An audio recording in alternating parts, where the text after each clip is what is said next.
Hi there, you found us here at Storytime with Miss Becky. I'm Miss Becky, and this is our friend Bear, who loves to read along with you. Bear has a question for you. Have you ever wanted a group of kids to let you play with them? Some are saying yes, Bear. Did you hope they would like you? Yes? Well, this little raven really wants to play with the other ravens in the group. Let's put on the magic reading glasses and see what he will have to do to be part of their group. The Little Moon Raven by Pfister. 3 old ravens perched on their branch, completely and utterly bored. "Nothing happens here," croaked the first. "Nothing has ever happened here," groaned the second. Not true," protested the third. "Have you forgotten the little raven with the silver wings?"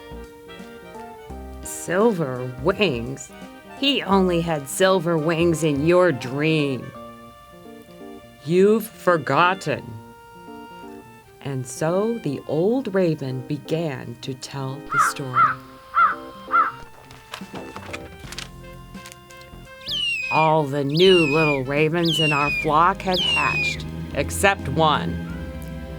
But soon this last egg started to crack, and in no time at all, a tiny little something poked its hungry little beak out.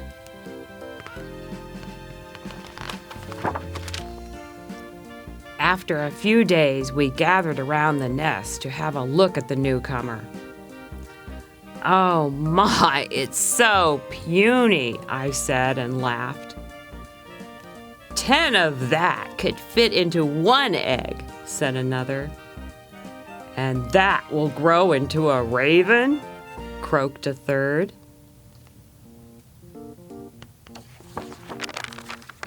The little raven really was incredibly small. Maybe that's why we started picking on him and bullying him whenever we could. He wanted to play with us, but we never wanted him. "Why, you hardly have feathers, and you can't even fly yet," I told him once. We were really mean to him. The little raven's black feathers began to grow and get thicker. He was ready for his first flying exercises. He started with a clumsy flutter of his wings. This was followed by his first hop from a branch, and then his flights got longer and longer. He was gifted and agile, and soon became the best flyer in our flock.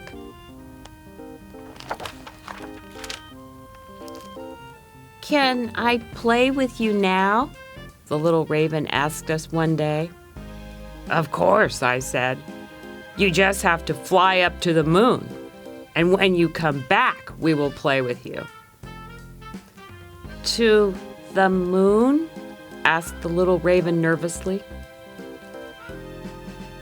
"There's nothing to it," I said. "We used to do it every day when we were your age," said the other crows, cawing happily. That evening, I watched the little raven staring up at the bright silvery moon. Suddenly, he took off. He flew higher and higher. I should have stopped him. I should have told him it was a bad joke. But I said nothing.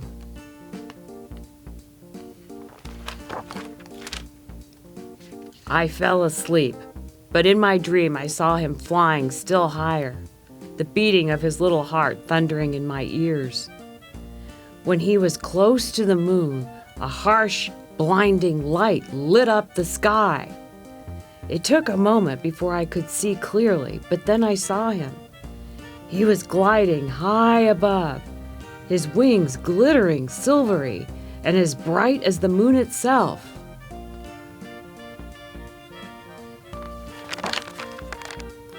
Then he began to lose power. The beautiful silver wings were probably too heavy. They seemed to pull him down, and he rolled and spun towards the earth.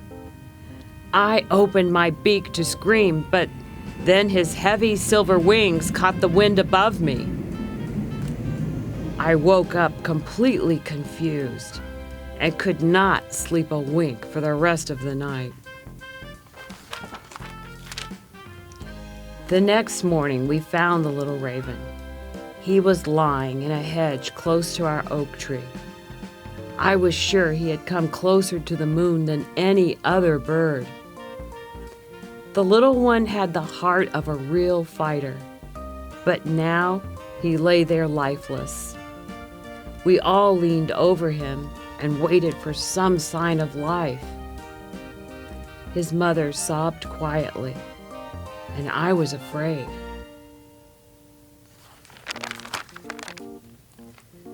Then the little raven suddenly opened his eyes. His mom hugged him, and the little one said very softly, "I didn't make it." No one except me understood what he meant, and I knew exactly.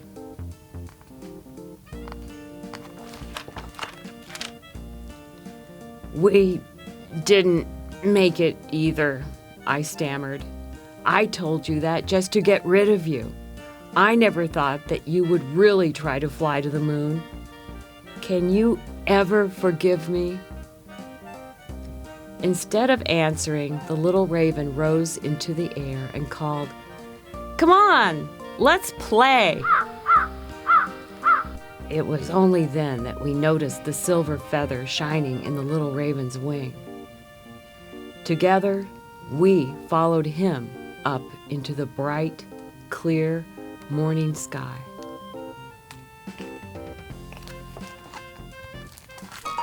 Bear's wondering, do you think it was important for the old raven to ask little raven to forgive him?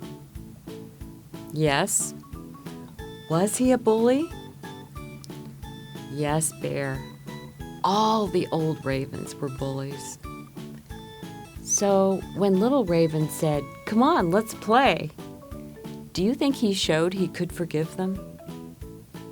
Yeses. Well, Bear thinks little raven was a hero for many reasons. Do you agree?